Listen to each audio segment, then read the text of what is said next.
Paola Turci e Gino Castaldo per uno spettacolo emotivo ma che racconta quasi la storia della musica, ma è una rivoluzione musicale, la rivoluzione delle donne. Beh, la rivoluzione delle donne è nata da una casualità.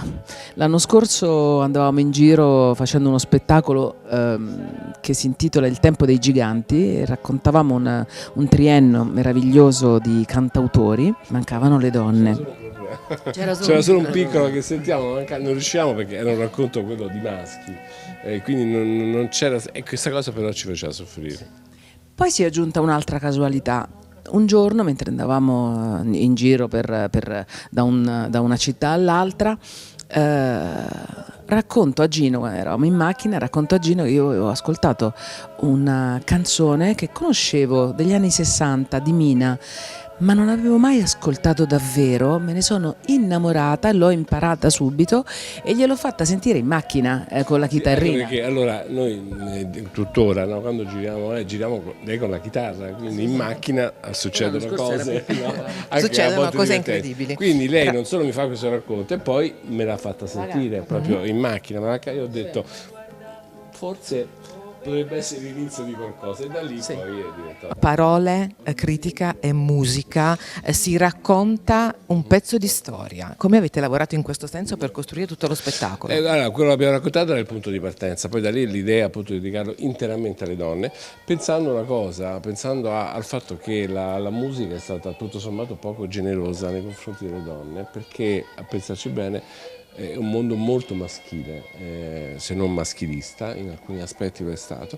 E allora ci piaceva raccontare come le donne siano riuscite anche con i pochi mezzi a disposizione, cioè la personalità, il talento, la forza, la voglia, il desiderio, a cambiare le cose. L'hanno fatto Mina, la Vanoni e altre figure enormi che noi cerchiamo di raccontare proprio con questo filo rosso, la capacità di, con l'approccio, con la personalità, di fare la loro rivoluzione comunque e l'hanno fatto. Parliamo di oggi. Oggi c'è rivoluzione in musica delle donne, che cosa bisogna fare per rinnovare la musica? Bisogna essere rivoluzionari in musica oppure no, secondo voi? Bella domanda, questa è una domanda dovremmo avere molto tempo, ma Che significa rivoluzionare oggi la musica? Oggi stiamo vivendo un tempo un po' strano, non voglio dire barbarico, però è un'era completamente nuova di cui non afferriamo ancora bene i contorini, è molto difficile perché è difficile anche capire fra un anno o due cosa sarà la musica, quindi dobbiamo solo stare a vedere, ma lo sforzo deve essere quello di batterci per la qualità, perché l'unica rivoluzione possibile è quella della bellezza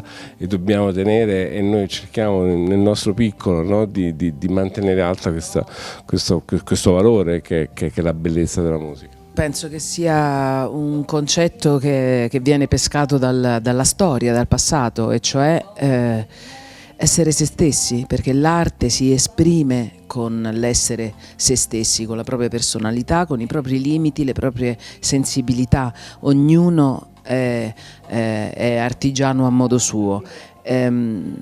Ecco, la sequenza, le sequenze, quelle fatte in ciclostile, insomma, fotocopiate, sono un danno per la musica, per l'arte in genere.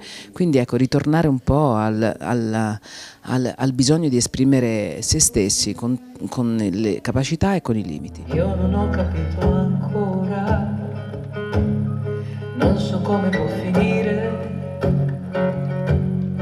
quello che succederà, ma tu l'hai capito,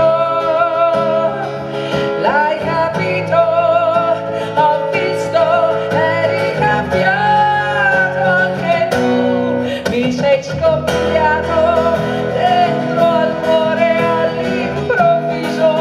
all'improvviso. Oggi c'è una bellissima playlist. Qual è la donna più rivoluzionaria di tutta questo concerto, secondo voi?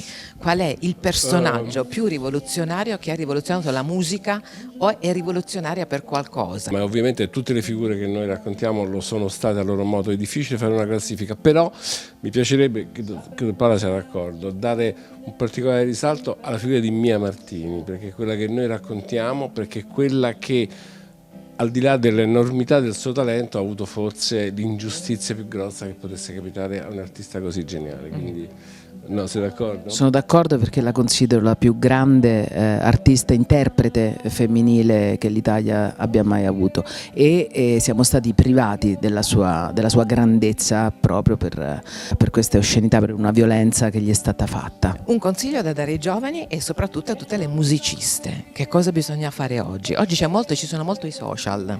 In TV la musica sempre meno, più reality. Che cosa bisogna fare? Ma tu fai tutte domande. Mica è colpa nostra. No, nel senso, domande molto, molto belle, molto importanti, no? Però che cosa non facili. bisogna fare?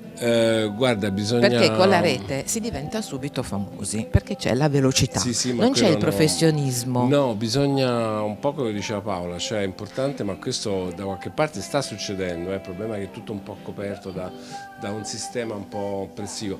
Bisogna riguadagnare l'autenticità, cioè bisogna essere se stessi quando si fa musica e oggi molte cose sembrano false, questo assolutamente non deve capitare, bisogna ripartire banalmente, non da qualcosa di apparentemente molto semplice, dalla verità, semplice ma oggi non così facile da raggiungere.